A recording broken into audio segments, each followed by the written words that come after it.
पिछले 23 दिन से यहाँ जंतर मंतर पर हम तैनात हैं और उसके पहले एक लंबा संघर्ष रहा है। इस देश में समान शिक्षा सबसे गरीब, सबसे पिछड़े, सबसे वंचित तक पहुँचाने उस लंबे संघर्ष को आज इस जन अदालत में पेश करूं।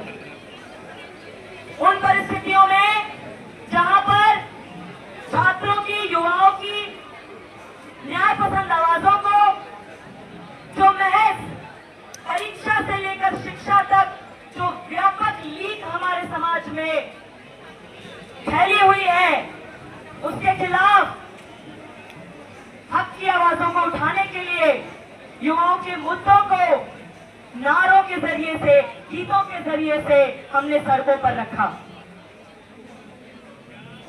अब आज की जन अदालत की शुरुआत करते हुए मैं आरोपी शिक्षा मंत्री धर्मेंद्र प्रधान को, जज साहब, मैं आपसे आरोपी धर्मेंद्र प्रधान को कटघरे में बुलाने की इजाजत चाहूंगी।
साहब, आज इस देश में इन्होंने इस देश के छात्रों और युवाओं की जिंदगी और सपनों को,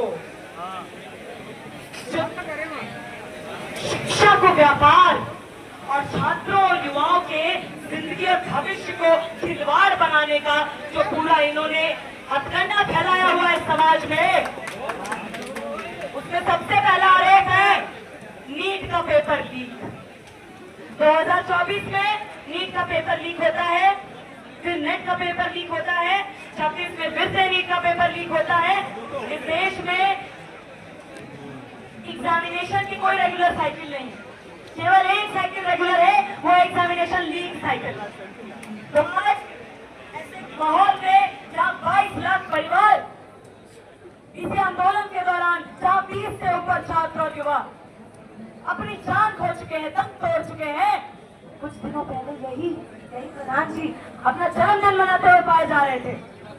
और हमारे देश के कितने छात्र और युवा अपना अगला जन्मदिन नहीं मना पाए। उनके संघर्षों, उनकी जिंदगियों का हिसाब मांगते हुए मैं बुलाना चाहूंगी आज के हमारे पहले गवाह मयंक को। गवाह, नीट पेपर के गवाह मयंक हाजिर हो। मेरा नाम मयंक है। मैं इस जन अदालत में जो कहूँगा सच कहूँगा, सच के सिवा कुछ नहीं कहूँगा। मैं पिछले 2 वर्ष से नीट परीक्षा की तैयारी कर रहा हूँ। मैं बिहार का रहने वाला हूँ। मैं इस परीक्षा के लिए हर रोज 8 घंटे तो कभी 10 घंटे पढ़ाई करता हूँ। मेरा सपना एक मेडिकल कॉलेज में दाखिला लेना था। मैं हर रोज पढ़ाई करता था इसके लिए। पर जैसे ही मैं पेपर देकर आया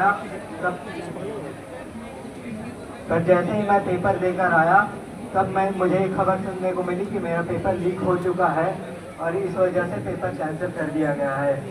यह सुनते ही मेरे सारे सपने टूट गए और मेरी हिम्मत टूट गई।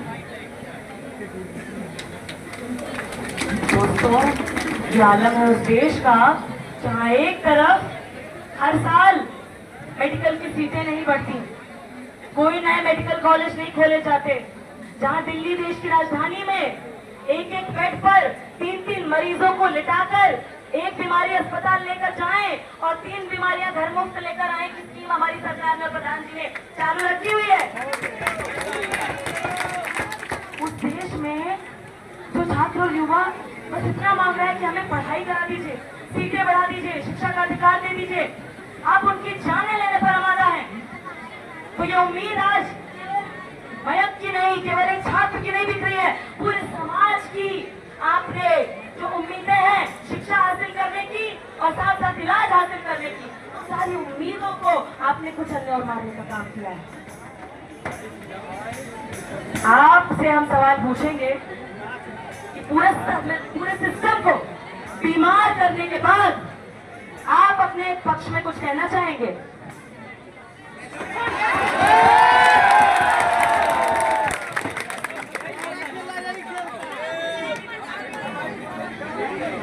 दोस्तों क्या बोलेंगे? मुंह में दही, कान में तेल, सब कुछ जमा कर बैठे हैं और इन्होंने जो हमारे भविष्य का दही जमा दिया है वो तो हर दिन न देख ही रहे हैं। उसका भी नंबर आएगा, तुम जवाब दो। दोस्तों अगला आरोप जज साहब, अगला आरोप है इसी देश में इन्हीं पेपर लीक में जो कोचिंग माफिया पूरी तरीके से संलिप्त पाए जाते हैं और साथ साथ इस देश में छात्रों की असुरक्षा, गरीबी, बदहाली और खराब सरकारी शिक्षा का पूरा फायदा उठाकर अपनी अरबों खरबों की इंडस्ट्री चला रहे हैं। उस आरोप को अपने कोचिंग माफिया को जो पूरा अपने बढ़ावा दे रखा है, उसको लेकर आपकी जो मिली भगत है उसको यहाँ पर पर्दाफाश करने के लिए हम अगले गवाह आशीष को बुलाना चाहेंगे। जब आपकी इजाजत है। गवाह नंबर 2 गरीब छात्र आशीष हाजिर हो।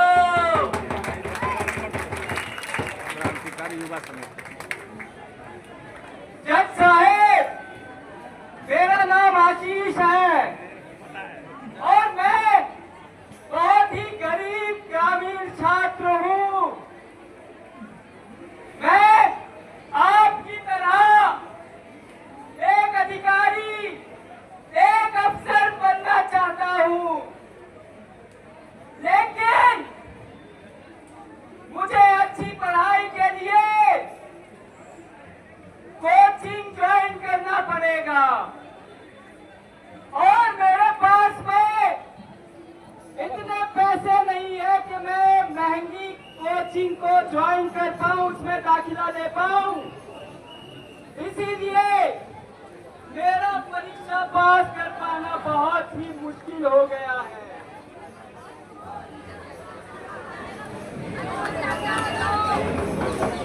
साहब, आपने अभी जिस छात्र की दलील सुनी है वो छात्र ये सवाल पूछना चाहता है कि जब चाइना जैसा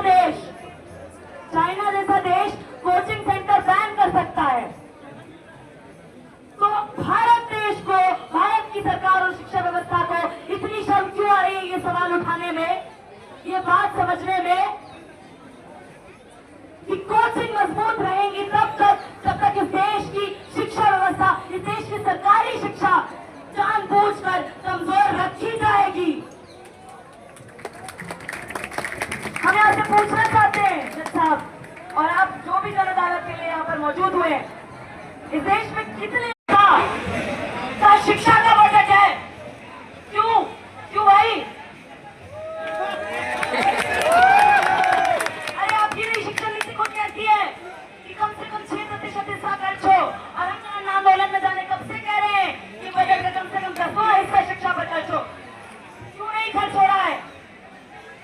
माननीय शिक्षा मंत्री जी, आपसे फिर से सवाल है, आप इस पर कोई जवाब देना चाहेंगे?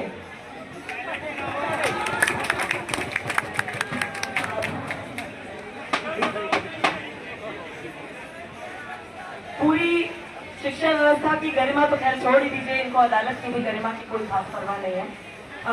इसी के साथ अगला आरोप उच्च शिक्षा की समस्या पर आगे और बात रखते हुए दिल्ली विश्वविद्यालय के रेगुलर कॉलेज के एक छात्र को मैं बुलाना चाहूंगी जो बताएंगे कि किस तरीके से नई शिक्षा नीति, न्यू एजुकेशन पॉलिसी के नाम पर बची कुची सरकारी शिक्षा का निजीकरण, मदारीकरण और घटियाकरण करने में इन्होंने अपनी अभूतपूर्व भूमिका निभाई है। अगले गवाह को मैं बुलाना चाहूंगी, इजाजत है। गवाह नंबर 3 दिल्ली विश्वविद्यालय के छात्र राकेश हाजिर हो। मेरा नाम राकेश है, मैं हरियाणा के रेवाड़ी जिले से बिलोंग करता हूँ। फिलहाल मैं DU के हिंदू कॉलेज में पढ़ाई कर रहा हूँ। क्योंकि हरियाणा सरकार हरियाणा में कोई अच्छा कॉलेज, सरकारी कॉलेज नहीं दे पाई है, इस वजह से मैं मजबूर हूँ हरियाणा से पलायन करके दिल्ली में रहने को। मैं मजबूर हूँ दिल्ली में 10,000 रेंट देने को और फिर एक बेसिक एजुकेशन प्राप्त करने के लिए। और यही नहीं, 28 जुलाई के बाद हिंदू कॉलेज की जो छुट्टियां हैं वो खत्म हो जाएंगी और मेरी क्लासेस स्टार्ट हो जाएंगी। पिछले कुछ महीनों से मेरी मम्मी लगातार अलग अलग बीमारियों से जूझ रही है, लेकिन 28 तारीख के बाद मुझे डिसीजन लेना पड़ेगा कि मैं कक्षाओं में जाऊं या फिर मम्मी की देखभाल करूं। तो मेरा सवाल है सरकार से कि क्यों नहीं हर बच्चे के लिए हर कस्बे में, हर शहर में एक सरकारी अच्छा कॉलेज खोल दिया जाए, ताकि किसी और बच्चे को अपनी माँ की सेहत और पढ़ाई में चुनना ना पड़े।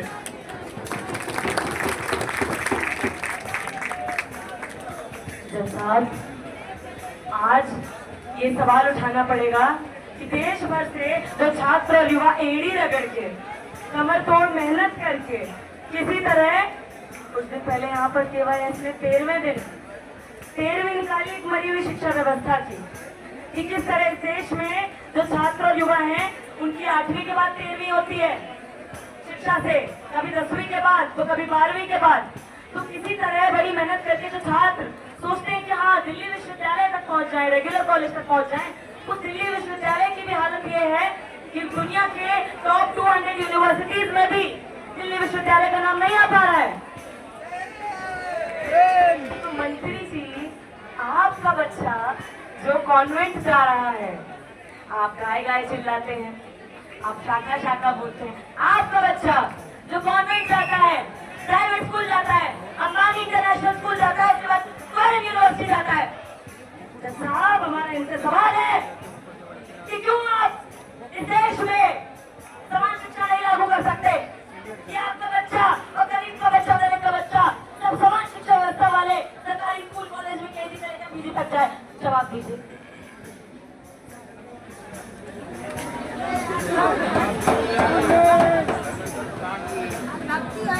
जज साहब, इसी के साथ मैं अगले गवाह को बुलाना चाहूंगी। हमारे सरकारी विश्वविद्यालयों में एक बहुत बड़े हिस्से को ये मालूम ही नहीं है कि जानते हैं दिल्ली विश्वविद्यालय की अगर बात करें तो दिल्ली विश्वविद्यालय में एक तरफ रेगुलर है और दूसरी तरफ दिल्ली विश्वविद्यालय में एसओएल है जो सेल्फ फाइनेंस मोड में पड़ता है। आपको सुनकर हैरानी होगी कि भैया सरकार एक जेब से पैसा सरकार को दिया हमने कि हमारी शिक्षा पर लगाए। सरकारी स्कूल गए हम 12वीं तक, खराब शिक्षा व्यवस्था की बलि चढ़ते रहे और उसके बाद आपने हमें ओपन में ढकेल दिया। एक नया कॉलेज नहीं खोला दिल्ली विश्वविद्यालय में पिछले 20-30 साल में, और हर साल आप उठाकर देखिए डेटा तो सबसे वंचित तबकों से आने वाले छात्र, पिछड़े, दलित, लड़कियां, इस देश में जो सबसे वंचित हैं, जो सबसे मार्जिनलाइज्ड हैं, उनका इनरोलमेंट हमें सबसे ज्यादा ओपन में, स्वेल में, इग्नू में बढ़ता हुआ दिखाई पड़ रहा है। आप कहते हैं शिक्षा मंत्री जी पढ़ने वाला तो कहीं भी पढ़ जाता, आपका बच्चा ओपन में क्यों नहीं पढ़ता है? आपका बच्चा ओपन में क्यों नहीं पढ़ता है?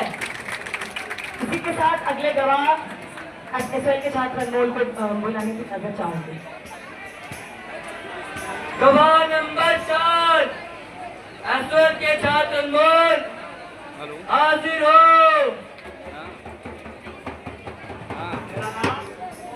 दिल्ली विश्वविद्यालय के एसओएल का छात्र, उससे फीस और उन्हें सरकार के बराबर दी जाती है, लेकिन सुविधाएं बिल्कुल भी नहीं दी जाती। 40-50 मिनट क्लासेस मिलती हैं, लाइब्रेरी बंद रहती है, कैंटीन बंद रहती हैं, बस पास हमें नहीं दिया जाता है। कॉलेज में हमारे पास में बैठना हमें अलाउ नहीं है। इस संस्थान में 5 लाख से अधिक छात्र हैं, इसके लिए 50,000 से भी कम किताबें हैं। हमें 15 दिन में किताबें मिल जानी चाहिए, लेकिन हमें परीक्षा के 15 दिन तक भी किताबें नहीं दी जाती हैं। जब किताबें मिलती हैं तो वो इतनी घटिया होती हैं कि इसमें तथ्य और जानकारी भी गलत होती है। मुझे एसओएस से मिली ऐसी किताब में, एक किताब में लिखा गया विवेका